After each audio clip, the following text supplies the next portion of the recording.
Erev Tov Chavrim, I'm Stephen Ben-Nun. You're watching Israeli News Live. Very interesting broadcast this evening here, starting off with an earthquake measuring 6.9 strikes off the Solomon Islands, according to the USGS survey there. And this is the second earthquake here in the last day here, 7.8 earthquake off these Pacific Islands just the day before. And of course, that was only an aftershock. In both cases, there was fear of tsunamis, but in neither case did a tsunami actually occur as a result of such a massive earthquake, especially the one the day before, the 7.8. But something I really want to get into, guys, that's concerning me here, and you just kind of have to look at the events as they're transpiring, and it makes you wonder what's really going on behind the scenes. Arutz Sheva is reporting, that's Israel National News, Turkish court drops case against IDF commanders. And in accordance with the reconciliation deal with Israel, court in Istanbul drops the case against the IDF commanders being tried over Marmara raid. That was the flotilla that we had back in 2010 there. That became a major international outcry there. And you cannot help but wonder what's really going on. Why is Turkey really reestablishing the deal that they're doing with Israel at this time? We've gone back, we've looked at this, especially in light of the fact even Rabbi Yehuda Glick, who visited Turkey, met with imams there, trying to bring about the building of the third temple, also trying to bring about a peace between both the Arabic communities and that of the Israeli government there, so that they can get a third temple built, or at least be able to be allowed to pray on the Temple Mount, hoping that the Turkish people have a great pull on the Jordanian government, who actually controls the Temple Mount at this time, very much between the Jordanians and the Vatican as well, kind of using hand in hand, because the Vatican has a lot of influence on the Palestinian people. I know that Adnan Akhtar, who is someone that Rabbi Yehuda Glick has met with, is a very strong proponent of the coming of, or the building of the third temple, because he believes the Mahdi will return. As a result, now I am not for the Mahdi, I'm for the coming of the Messiah, but of course Adnan Akhtar believes that they both come together. I think that's totally wrong, but that's a different subject altogether, which we will be going into tomorrow night in a very special broadcast. We'll be looking at the stage being reset in Israel. That is something you're not going to want to miss.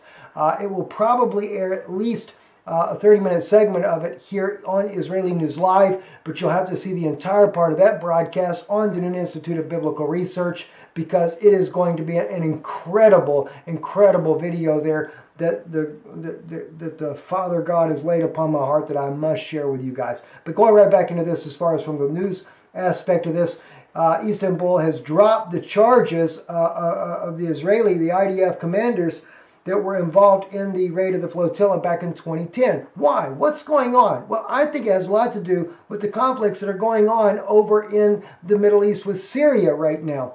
As we know, Syria conflict, Israel missiles hit Damascus military airport, which is actually connected to the civil airport as well.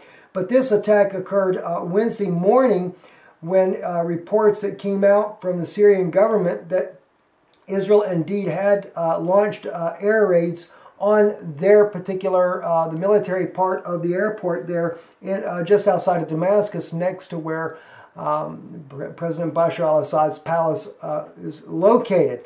Now, I personally think, because I've not been able to find as of yet Any comment by the Israeli authorities directly saying why this was hit as of yet? Not to say that it's not out there. I haven't searched on everything. But I do believe myself that what this attack on the airport was in response to the unproclaimed report about warplanes, according to Anhan News, the Kurdish news here, that spoke about the warplanes that strike Turkish army and the gangs north of Al-Bab. That's also believed to be right here in the area that you see on your screen here, north of Al-Bab, called the Aktaran, which is where the Turkish military is also building a base inside Syria. You have to remember, President Bashar al-Assad has said the Turkish presence inside of his country is the same as an invasion. He said they're not welcome. He's not invited them in. Thus far, President Putin, the Russian president, who's been invited in there to help Syria combat ISIS and other militant groups inside of his country, has not pushed back Turkey out of the area, only though they have stood up. President Putin has taken a strong stand for President Bashar al-Assad in the wake of the threats that Erdogan was making recently, saying that he'd entered into the country to be able to topple Bashar al-Assad to begin with. Of course, he has backtracked on that statement since then, which still makes me a little bit leery of President Erdogan nonetheless. But again, what I do think that is going on here is that President Erdogan was actually struck maybe by the Syrian military. There is some reports that have suggested that it was the Syrian military that did this, that left 7, according to the report here on Anwar News there, Anhan News, that stated that 7 Turkish military soldiers were killed during these air raids here, and 8 FSA soldiers, Free Syrian Army soldiers, were also killed during the airstrikes that happened there on Tuesday morning earlier this week here on December the 6th here. Nonetheless, you know, is this really the case? Is this why Israel struck the Syrian airport? Is there some kind of an agreement between Turkey and Israel that they're working together in behind the scenes, even for that, for NATO purpose, for the United States, the Obama administration? It's hard to say at this point here. We're going to try to keep a finger on this just to see what's going on, but very interesting indeed, to say the very least. Be sure again tomorrow night to tune in here to Israeli News Live. Again, we'll be running an excerpt from a very, very profound prophetic insight of the things that is happening in Israel right now. It's going to really be mind-boggling, to say the least. I have actually seen, just by the grace of God, an incredible parallel in the newly announced, actually not announced by the United States, but actually spoken by Iranian news, quoting from the deal that the U.S. has made, the Obama administration brokered with Israel, the very real possibility that the U.S. may make a military base in Haifa. There is profound prophetic implications for this, a repeat of history, as it were, especially in light of the fact of the UN resolution of 181, where the United Nations had mandated a foreign regime would control Jerusalem. This was mandated back in 1947 under the UN Resolution 181. This is something that the Oslo Accords has really been pushing for since 1993, and it seems to be that the Vatican would be the one regime that wants to control Jerusalem once this mandate is actually done. It would be a 4th city-state in the world, something very unusual. We have the Vatican city-state, we have London, another city-state, we have Washington, D.C., a 3rd city-state, and of course Jerusalem would be a 4th city-state. Very interesting situation that this could turn into, and something that we're going to be watching very closely, because I can see all the way back to the Maccabee brothers, and of course later after the Hashmonean dynasty came in, and then the covenant that was made with Rome then, that also later brought in the Roman soldiers inside of Israel in those days, only to be the demise of the nation.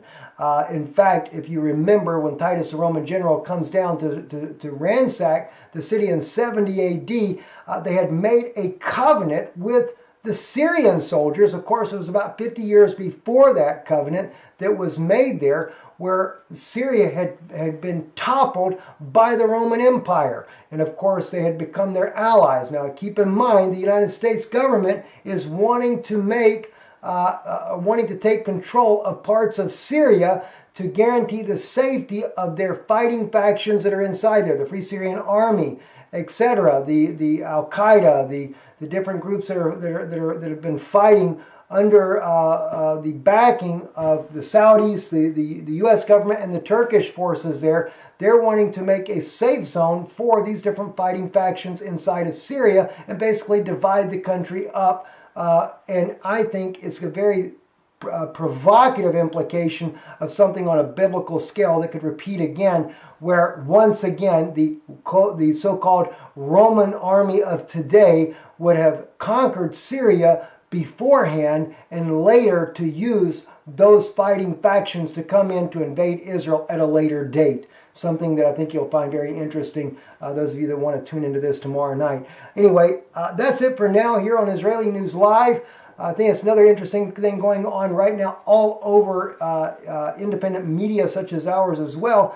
We haven't seen the brunt of this ourselves personally, but I know that other news agencies such as InfoWars is very nervous right now because of what they call fake news, is what the government is calling it over the United States, trying to pass laws right now to stop alternative media. Of course, they're targeting anybody that doesn't agree with the mainstream narrative.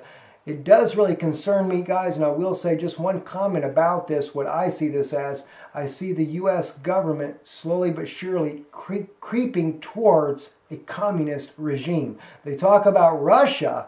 Russia is no longer a communist regime. The Soviet Union broke up and that ended the communist era there. And Russia more and more is going back to the days of the Tsarist type of government, where it was more like a Christian nation. And the United States is going away from being the Christian nation to being run by a bunch of atheists, and is turning their nation into a communistic nation, where anything that doesn't agree with what the mainstream government agenda is considered false news or fake news. Very serious situation indeed, and an attack on freedom of speech. I don't know what to think. So at any rate there, I hope you guys will be tuning in tomorrow evening for this special broadcast. And as well, let me just, I'd mentioned that I would bring this up once we had gotten these things resolved. Those of you that our ministry is a blessing to you and you like to support, whether it be the news broadcast, the prophetic insights, or even the Noon Institute, our biblical teachings channels there, we do thank you for your contributions. And we have finally got all of our websites over and running now on a brand new server, and should have the bugs worked out for the donation process. So if you'd like to contribute, and of course I do need to know your input that things are working good for you, especially those of you that have had trouble with this, that have written me. So many of you have been so kind to write me in the past, let us know that there was an issue there. And of course, without knowing that from you, we would never know. But anyway, IsraeliNewsLive.org, and of course now IsraeliNewsLive.co.il. Both our websites are running there, and of course IsraelReturns.com. Any one of these websites, you can actually go in there and you can be a part and contribute there if you would like to do so. And we thank you very kindly. Of course, there's many of you that also mail us here in the Czech Republic, and of course that address is on our website, IsraelReturns.com, and as well will appear at the end of this broadcast. And that is here in Prague, Czech Republic, Post Office Box 46, 15006, Praha 56, Czech Republic. Thank you and God bless you.